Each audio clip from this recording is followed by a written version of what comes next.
নির্বাচিত সরকার এবং তত্ত্বাবধায়ক সরকার বা উপদেষ্টা সরকার এই দুয়ের মধ্যে পার্থক্যটা কী? আজকে সেই বিষয়ে কিছু আলোচনা করব।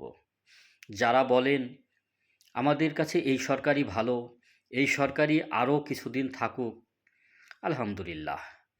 যদি সারা বাংলাদেশের মানুষের যদি ভাগ্য খুলে যায় তাহলে আমি বলবো থাকুক।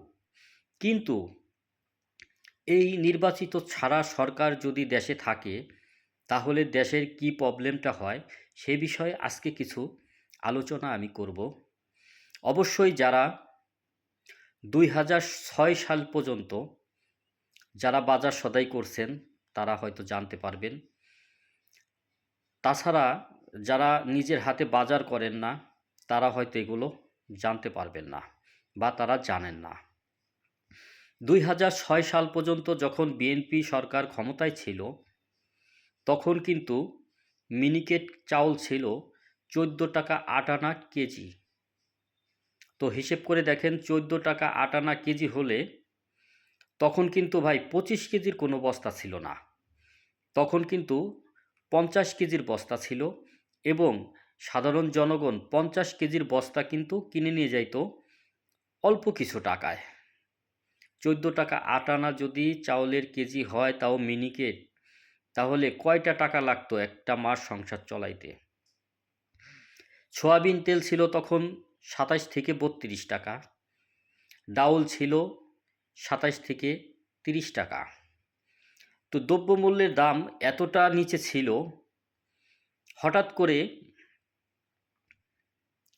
ফখরুদ্দিনের সরকার আসলো। এই ফখরুদ্দিনের তত্ত্বাবধায়ক সরকার আসার পরে তিনি হুড়হুড় করে চাইলের কেজি 40, 50, 60-এ পৌঁছাই দিলেন। তেলের লিটার প্রতি বাড়তে শুরু করলেন।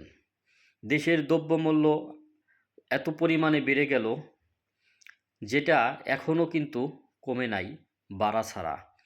তো এই সরকারও যে আছে, এই সরকারের আমলেও কিন্তু চাউলের কেজি বর্তমানে 90 থেকে 95 টাকা কেজি হয়ে গেছে ভাই। তারপরও আপনাদের হুঁশ হয় না?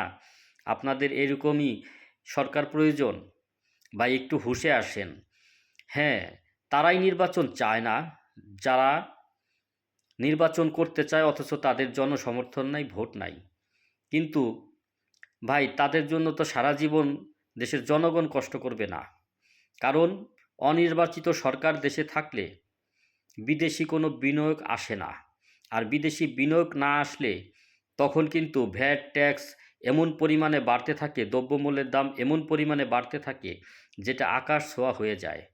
তাই আমি এখনও বলবো বাংলার জনগণকে হুঁশে ফিরে আসুন। আবেগ দিয়ে নয়, বিবেক দিয়ে কাজ করুন, বিবেক দিয়ে কথা বলুন।